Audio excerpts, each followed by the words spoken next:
Hey guys, welcome back to my channel. So I decided to switch it up a bit and actually use my ring light. I don't know, I feel like sometimes it makes my face look a little bit shiny, but I can't really help it, but it is what it is. So today I'm going to be covering 90 Day Fiance season 6 episode 9. So, I don't know, it's been 9 weeks of watching this show, and like, there's not really much of the couples that are in love. And I assumed that we were winding down and preparing for everyone's wedding and stuff, but it seems like everybody's dealing with major issues, and I personally think no one needs to get married at this time. So without further ado, let's get into the first couple. So it's Ashley and Jay. We finally pick up from last episode where Ashley is confronting whoever's at her door, which we know is Natalie. And Ashley is very upset and wants to know why Natalie is there. And I feel like I can understand Ashley's point of view and why she would cut her friend off, because she's coming across crazy and stuff. Like, if you don't want to be my friend anymore, you ignore me, don't text me, don't anything, and you'll never see me again. For her to keep fighting for this over, like, she's already chosen her man over you. Like, you gotta get over it. I feel like Jay could be cheating and like she wouldn't really care, or if she like cared, she would forgive him. So like, there's no sense trying to convince her that like Jay's not right for her. She has decided to choose Jay, so like, you have no say in that matter. So just, you're gonna have to kind of get over it. They decide to go to Vegas. They finally get to Vegas, and I guess they're going to get married that same day. They decide to go and relax for a bit. Jay saying some stupid foolishness like, oh, like, I don't know what he says, something about like he's a blood flowing in him or something like that, where he needs to have sex 3 times a day. And like, I don't think there's anything wrong with that per se, but it can't be 3 times a day where I'm supposed to go to work for 8 hours a day, commute for 2 hours a day, eat dinner, wind down, get ready. Like, I don't understand how you would find time like that. And it seems like Ashley has a high sex drive, but like, this is a temporary thing, because she thinks it's ridiculous for them to have sex for that often. And when she says something like, oh, I want a boy, I want a man, not a boy. Dude, he just came out of his teens. Calm down with that shit. Like, you know what it is, Ashley. But yeah, that's kind of it for them. So the next is Colty and Larissa. I feel like I'm mastering Larissa's accent, and the way that she speaks, because I talk like her a lot nowadays. So this also continues after the whole fight. Larissa's cooled down. She realized that she was a little bit crazy, and she still wants to get married to Colt. She loves him, and she wants to make this work. Colt, on the other hand, is kind of done with her ish, and he's looking for flights for her to leave. I don't like how this has resorted to Colt looking for a flight, and I feel like until Larissa gets her green card, he'll always have the upper hand. Like, so you don't want to make this work? You don't want to do this? Fine, you're going back to your country. I don't like I feel like that Colt has that over her head, and it's just like, she also has to like watch what she's gonna do, watch what she's gonna say, because Colt could potentially just buy her a ticket. Colt explains that like, you cannot be doing this stuff, like, you cannot just be saying it's over and giving back the ring. Like, what do you expect me to do? I understand what he's saying, But I also understand what Larissa says for, like, you didn't stick up for her and stuff, and you're the one who's gonna marry her. You're the one who wants to be with her, and you need to convince, I guess, your family that, like, you guys are in love and this is gonna happen. They need to be there to support you. So, I don't think Colt understood Larissa's point of view. Then they meet up with Colt's friends to go to that place they'd went to before, where Larissa accused Colt of being, what do you call it, an attention whore. And they were served, sorry, the server was the same woman they met before, minus glasses, so I don't know if she just switched to contacts, or she didn't really need glasses, or that was some kind of producer-driven crap. And before they get there, Larissa is bothered that Colt hasn't complimented her. And it seems like Larissa needs a lot of validation and reassurance. And I feel like it's not very hard for you to just give her that. And then in the long term for her to work on her insecurities. But it seems like Colt is kind of like, it goes over, like, crap keeps going over his head. It's like, I don't understand, like, I compliment you all the time, with his robotic voice and stuff. But he's, like, they start arguing in front of his friends, and it's so awkward because they're arguing outside of the venue, and it's just like, I'm like, are you guys gonna go in, or is like, or as the couple, as the friends, I would have been like, yo, like, we're gonna go inside, we'll catch you later when you guys are not crazy. But no, they just stood there and they just listened to everything. And then they finally get in, and then there's the same waitress is there, and Colt is like not concentrating on her and doing all this foolishness. Like, come on, he's allowed to look at, like, okay, if you don't want him to talk to someone, fine, but he's allowed to look at her, like, come on. But in those, like, 5 minutes, you can kind of see some sort of love between them, that, like, she's not scared to say, I love you, I want to be with you, you are my man. And he says that, but not nearly enough. But I feel like they're okay now. So let's get into the next couple, Jonathan and Fernanda. Oh my god, I love Fernanda, but her voice is so annoying.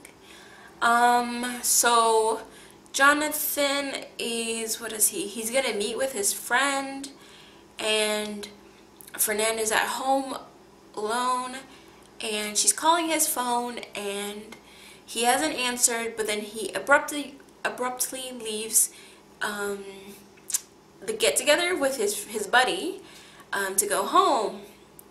And Fernanda is blown up, gotten crazy, said, like, I need you, how come you're not there, and stuff like that. And, like, I understand from both of their perspectives, and this is how I could kind of come up with a solution, because you can't keep talking about your problems if there's no solutions. So my solution for Jonathan and Fernanda is that Jonathan, because Fernanda can't work, apparently she can't go to school, she can't really do much, as if she knows how to drive, that's a bonus, but if she doesn't, teach her how to drive, or let her get used to Uber. Go to, like, different meetup groups, go to different events, go to an event where everyone is getting to know each other, meet each other, type of thing, where she can meet people and talk with people, keep her occupied with people. Yeah, she talks to her family and friends, but she can never see them in person, so, like, talk is cheap at some point.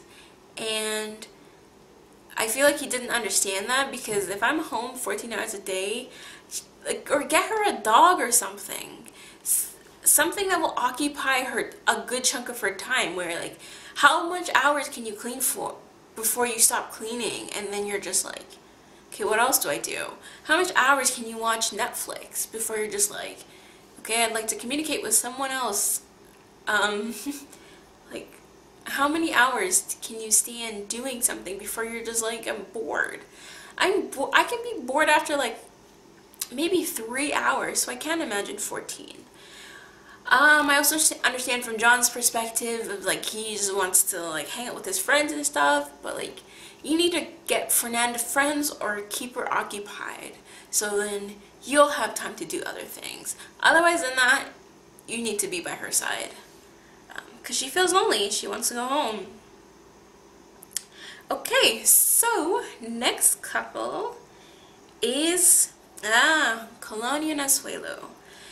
So I don't remember the last episode of her talking about an announcement or a secret or whatever, but I found out today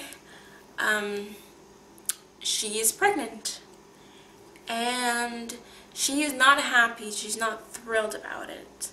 And like I say, if you're having unprotected sex with somebody and you end up pregnant, it is not a surprise. There's no such thing as a surprise pregnancy when you were having unprotected sex. There is always a chance for you to be pregnant. I don't care if you can't have children or blah blah blah. There's always a chance. And this episode also showed Kalani's immaturity.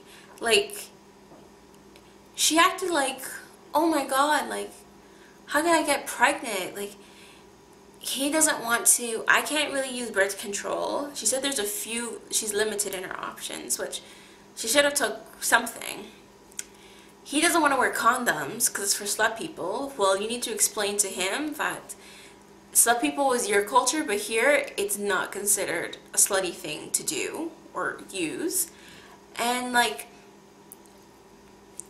did they try at least the pull-out method or something? Like, and she got, I was trying to calculate the dates, but like, I was like, too much math. But she is like 5 weeks pregnant, and they have 22 days to get married. So 5 times 7 is 35. When did she get pregnant? She got pregnant like from the jump. She got pregnant and stuff. And you see this reaction from you see 2 different reactions from this news. Kalani, who is heartbroken because they have no job, they don't really have no money, they already have a kid, they can't afford to take care of another kid, it's expensive, they're not stable, they haven't gotten married yet, there's all these things to consider. And then you have Asuelu, who's happy because in his culture, having a big family is a good thing, and he had talked about Oliver having a sibling and stuff, and I didn't realize that he wanted her to get pregnant like right now, but he was totally fine with this, which I have to say, Asuelu, like, you also have to kind of put your brain cells together and understand that, like, you have no job. Forget about Kalani, but you have no job. So how are you going to take care of this child? You're still getting to learn, you're still learning, how to take care of your current child. How are you going to also take care of a newborn on top of your current child? It seems like when Oliver's around, there needs to be at least 2 people in his presence. And until you're confident enough to take care of Oliver on your own and stuff, I don't think getting her knocked up should have been a priority and stuff. And I don't know, I feel like Kalani doesn't want to get married. Like, I can believe she loves Asuelu, but like, she doesn't want to get married like right now, and she's forced to do that. And now she didn't want to get pregnant, but she's gotten pregnant, and like, it is what it is. You have to deal with it. And I don't know, some of her verbiage when she was speaking, she acted like, it was almost like, how can this happen? Almost like, the pregnancy was like Asuelo's doing, like if you didn't, like if you had not slept with him too, like I don't know. And I think her telling her family, so she tells her mother and stuff, it shouldn't, like they shouldn't be upset with you, because at the end of the day, this is your child. You need to be figuring out how you're going to take care of the child, how you're going to get a job, how money is going to come through, how you can create stability. That's not your family's job. And the only reason why I think she has this big thing about her family is because they've probably been taking care of her, they've been doing X, Y, and Z. And like, you got to do this on your own type of thing. And they can't now blame Asuelu for like, oh, well, you saw a foreigner and you just wanted to. He got to America and she was still having unprotected sex with him and she still got pregnant. So and this was minus the resort, minus the other tourists, minus other girls. She's still doing that same shit. So like, it's on her. Okay. So next we have Eric and Lita. Lita is like the wicked witch. Like, I don't know, when I thought of Lita, I thought of like Cinderella. It's one of my favorite Disney classic movies, and I'm just like, this is what an evil stepmother is. I always thought like, oh, you know, they over exaggerate, you can't be that evil. But I'm like, no, Lita is literally the evil stepmother, and like that is super scary. So we're at the point where she kicked Tasha out, and Eric comes home and she wants to know about the whole priority thing, and I don't know why he can't have two priorities, but it's just like, no, there needs to be one over another. And Eric chose Lita and Alessandro over his family. I don't care how he tries to word it, how he tries to like sugarcoat it and blah blah. You chose your family, and when I say your family, I don't mean like your mother, your father. You chose your children over a girl you met in a different country and her child. These essentially are two strangers to you. You have no type of, not necessarily legal bond, but flesh and blood bond to them. And you're gonna put them aside for this woman and her child. It's almost like you have, say you have like a placeholder for your children. He's totally like swiped them out and put in a new child that's not his. And if I was like Tasha, like I would cut him off. Like, I'm not dealing with that type of stuff, because for him to think, oh, you know, down the road we'll make it. Like, who says we're gonna make it work? What is Lita gonna all of a sudden become a nicer person, understanding, considerate, and I can actually be around her? Or is it gonna be, she's still gonna be her hostile, like, self? I don't understand what Eric sees in her and why he wants her, but I think they're perfect for each other because they're horrible people. And Lita is like this entitled, selfish person that she thinks she deserves it. Based on what merit? Like, I can't just be saying like, I deserve to win the lottery because, you know, I sacrificed a lot. Her sacrifices weren't even that much. She needs to go back to Indonesia if that's the type of lifestyle she wants to live. If she's been sacrificing way too much and she'd find it better to be back in her country, she should go back. So they meet up, Lita meets up with Eric's ex-wife. I forgot her name. I want to say like Tanya or Tracy or something like that. And she kind of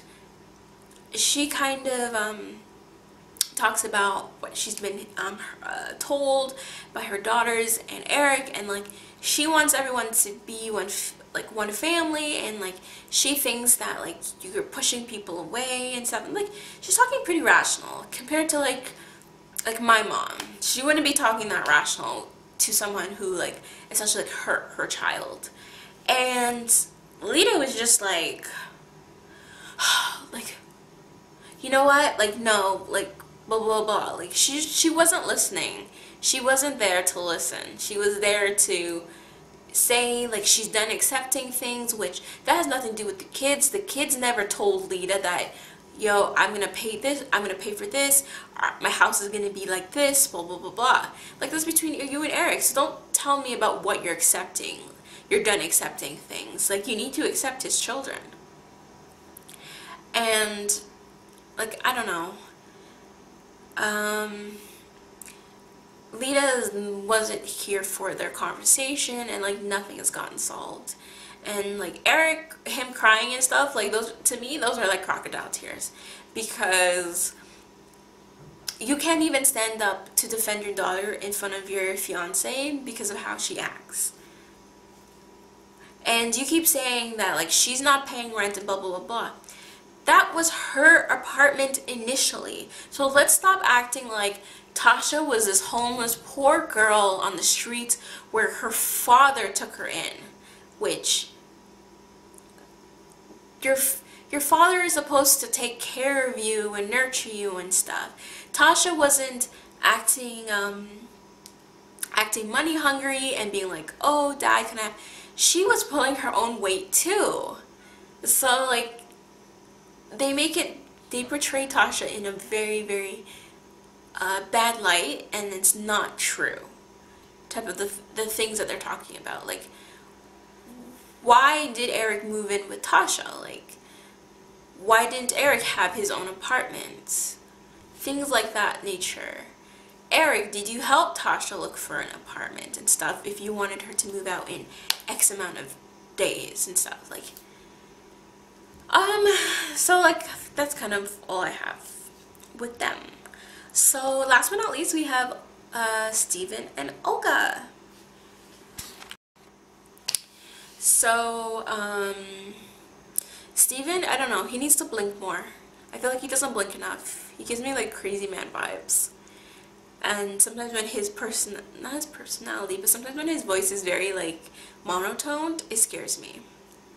It just sounds like he just has no like emotion or feeling in it. So they're going to go and get Richie's was it U.S. citizenship, and they have to get his passport and get all his documents together.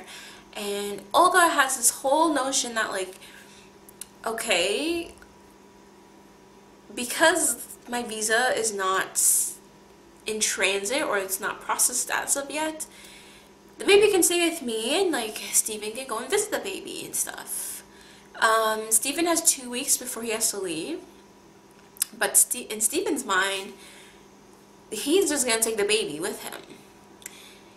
He does not want the baby to grow up in Russia. He does not want to visit the baby. He wants to be with the baby full time, and I can understand that.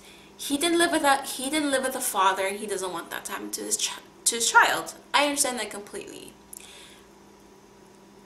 I don't know if I'm wrong. Let me know in the comments if I'm wrong. But didn't Steven's father die when he was 7? Like, you can't really help death. I'm sure if his father was alive, he would... Whether his father was a good father or not, that's another question. But like, his father is no longer on this earth, so you can't really... That can't be your catalyst for like why you are the way you are, type of thing. I just think you didn't have a great upbringing and stuff, and you didn't have a father in life because your father passed away, and you can't fill the... Well, some people can't fill that void with another father-like figure and stuff. But the way that he's acting is not nice at times. And the way he talks to Olga, as he talks to her as like matter of fact, and not like, I want your opinion, I want this to be equal. It's more like, what I say goes. Like, I said what I said. And like, that's what, like, I don't know, sometimes when he talks, I'm just like, oh my god, he sounds like he means it, like, his stuff. And like, Olga is thinking, okay, like, you're not gonna take Richie away from me. Like, I was with him for 9 months, I birthed him. Like, she is technically still breastfeeding him and stuff like this. At least Olga has an apartment, her own apartment, and she already has the baby stuff there to take care of him. And I think Olga would be fine taking care of the child on her own. Versus Steven, I would be scared because Steven, as you saw from clips in previous episodes, he's very impatient, like how he handled that car scene. He was shaking and stuff. He can be very selfish. The baby gets all the attention and he doesn't get any, so like I don't know, and like I don't even know where he like lives full time, and like who's gonna watch the baby, because like you need to get a job or you had a job and whatnot, like unless like I don't know. I don't agree with him thinking it's okay to take the baby from Olga, but like maybe if he had his ducks in a row, I might be convinced that like, okay, you know what, maybe he can do this. Even if he got help from like, oh, you know, I have this, this, and this, they're gonna be with me and blah, blah, blah. But like his situation now, I would not feel comfortable leaving my baby with him for even like 2 or 3 hours. And I feel like Steven doesn't take Olga's feelings and considerations, because she's like sitting there crying because she's hearing this stuff, and he's just like, sucks to be you. Well, it is what it is. I'm doing this. And I feel bad for Olga. In the next preview, Steven talks about like he has a secret to tell her. I pray that it's not that he hasn't gotten her visa processed or her K1 processed, and that he just lied about doing it. Because then, oh my god, Steven, I can never look at you the same way again. I have to look at you like I look at Lita, just with disgust. And I understand you're young and dumb, but I hope it's not a secret like that. But anyways, that concludes my recap of 90 Day Fiance Season 6, Episode 9. Let me know what you think about the new lighting and like the area. I just want to change it up a bit. With that being said, don't forget to like, comment, and subscribe. Thanks for watching.